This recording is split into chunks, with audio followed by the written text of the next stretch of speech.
Over the past few years, I've learned and taught myself productivity. I'm not naturally good at time management and productivity. It's been a lot of trial and error. And the more I try different things and as life has happened, I realized there has been an evolution at how I look and think about productivity now versus when I was first learning. Hi, I'm Jennifer, your child-free productivity coach. Today, I'm going to talk about how my perspective has changed about productivity from what I've learned and from my personal experiences and as life has happened. So let's dive in. So the first phase is what I call productivity as a distraction. So during this time, I was in a verbally abusive relationship. Verbal is verbally toxic and absolutely still abusive, just so we're clear on that. The only way I could really get out of the house was to go hang out with my neighbors. I lived on a cul-de-sac, so that made it very simple. These were all stay-at-home moms. They all had some sort of little side business just so they can bring a little extra income into the household. So to distract myself from everything going on at home, I started helping my neighbors with their businesses. I helped them get more organized in their home offices and get more efficient at what they were doing, better manage their time. During that same time, I kind of had to learn how to be productive with my first business. I was a barista and then cafe manager and then owned and operated two coffee drive-throughs. So that was my first business. I had to learn how to get super organized being in such a tiny space, and it was only me and one employee. So I had to really manage my time because I worked it. I worked the drive-through. I had to go pick up supplies. I had to do the ordering. I had to do the marketing. I had to do all the things. So I had to really learn to start managing my time when it came to doing that. So that business and learning productivity during that time was also a really good distraction from what was going on at home. The next phase is what I call productivity to help my mental health. So, what started out as a distraction became very therapeutic. Organizing has been very therapeutic for me, planning is very therapeutic for me. And I realized that when I'm able to plan, it gives me a sense of control and it helps my anxiety and help me keep my sanity during that relationship. So I've been practicing here and there thanks to my neighbors and thanks to having that first business. And I realized productivity is kind of fun. My lease was coming up. I was finally going to be able to leave that relationship, and my neighbors encouraged me to just kind of see where this goes because I was burnt out from the coffee industry, even though I loved it. I just wanted to completely start my life over. And that included career-wise too. I wanted to start doing productivity for me, for fun, and to help more people and start expanding my skill set. Something I learned during this time is that there is a lot more to time management than a paper planner. Because most of my life, up until I had that coffee drive-through, like in school, that's really all I had to plan. So I always had a paper planner. I'm like, oh, I'm really good with my time management because I've got a paper planner. No, as I started to learn about different things, I realized there was a lot more to time management. And at this point, my definition of busy had really changed. I started to realize that busy was not a good thing. Why do you want to be busy all the time? Or start questioning, why are we so busy? Why are we so busy? There's got to be something better than that. And I just started becoming obsessed with learning everything I could about all things productivity and time management. Oh, also during this phase of fun, helping more people and increasing my skill set, I realized that, you know what? People learn differently and they work differently. And so, why is productivity and time management put people in a box? No, it needs to be super customized to how you think, how you work. and your priorities of what you actually want to do. And then there's the phase of learning productivity with a chronic illness. This took a lot longer for me to accept than I'd like to admit. So before chronic illness, I used to be really annoyed and get stressed and angry about people who would just not show up on time. Like I couldn't understand why it was so difficult for people to not show up on time. Like even though I wasn't naturally good at time management, the one thing I did know was that you show up early no matter what it was. So before being diagnosed with chronic illness, it never really occurred to me that time management is also energy management. They go hand in hand so much, and I don't talk about one without the other. So now instead of just regular time management techniques or productivity techniques, I really start with talking about like knowing how your energy fluctuates throughout the day.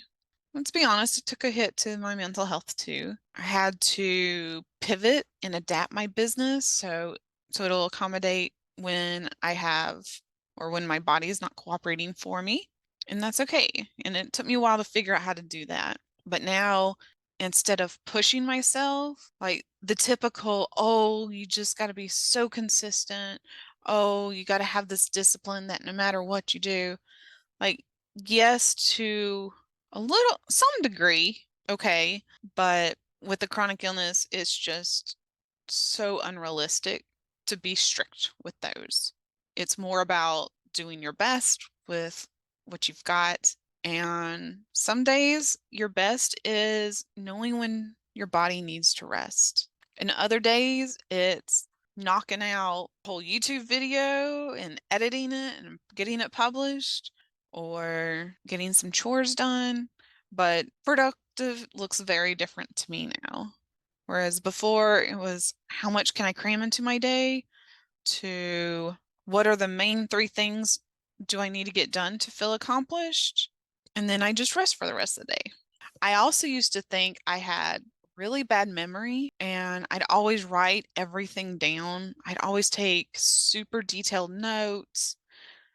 It would really annoy people when, not necessarily a conversation, but when someone was telling me something pretty important, they'd get annoyed that like I was taking notes and wouldn't just focus and listen to what they were saying. Well, for me, the problem with that was if I don't take these notes now, I'm not going to remember what you just said. Yeah, brain fog is real, yo.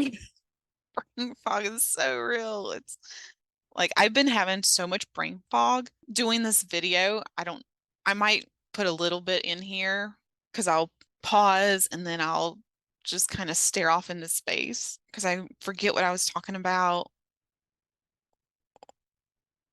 and I can't put conversations together. So I might leave this in here. So we'll see.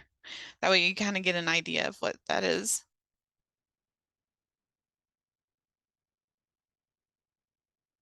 But I've also had to learn to break down tasks even smaller than what I thought I needed to do.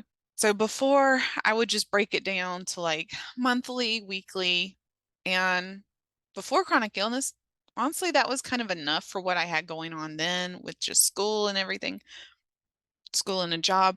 But with the business, I've had to learn that it's definitely important to break it down by the day with a lot of flexibility.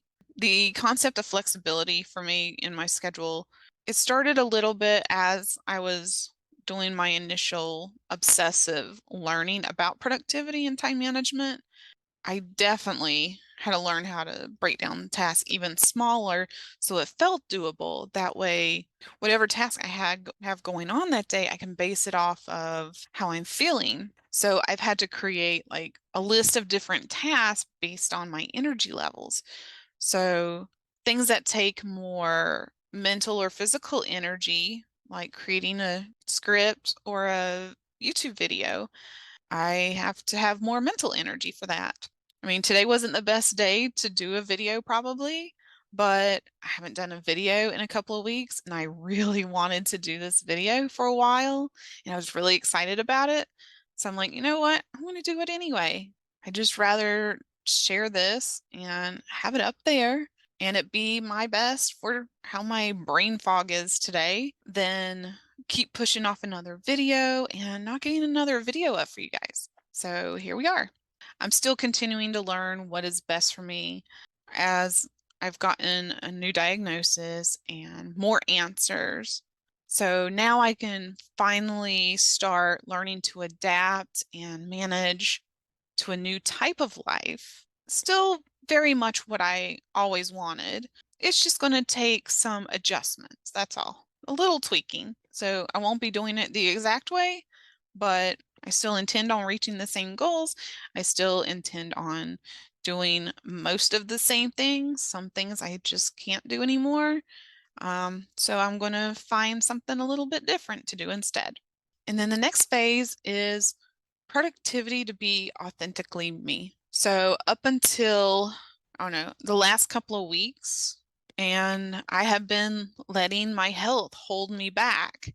And I realize that now. And it may still do it to an extent because I'm not able to do as much as fast as I'd like to, which is okay.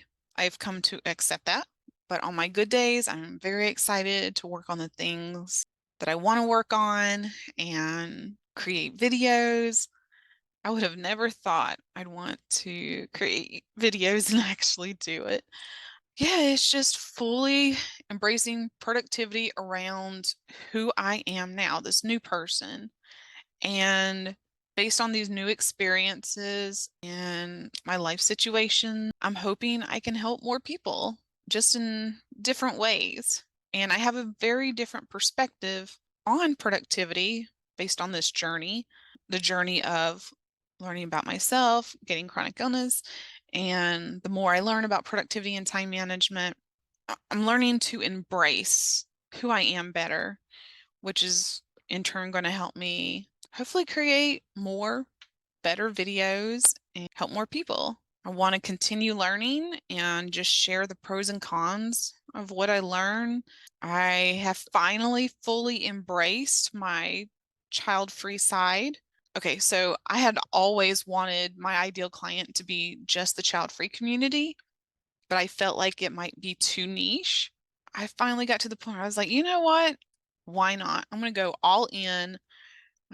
This is my lifestyle, and this is a piece in the productivity industry and with time management that isn't talked about. I mean, sure, you might be able to do typical techniques that anyone can do, or anyone with no kids in general, whether they want them or not, or they just haven't had kids yet, kind of thing. But it's very much making the time to create and embrace your full child-free lifestyle. I am very much excited about that, and I've really been enjoying it more. I've been giving less fucks about what people think, and that has really helped too.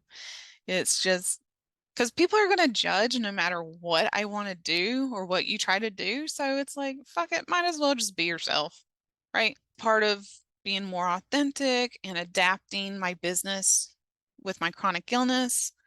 I very much am still want to do a lot with my business, but I'm going to do more online digital products, online courses, and less one-to-one coaching.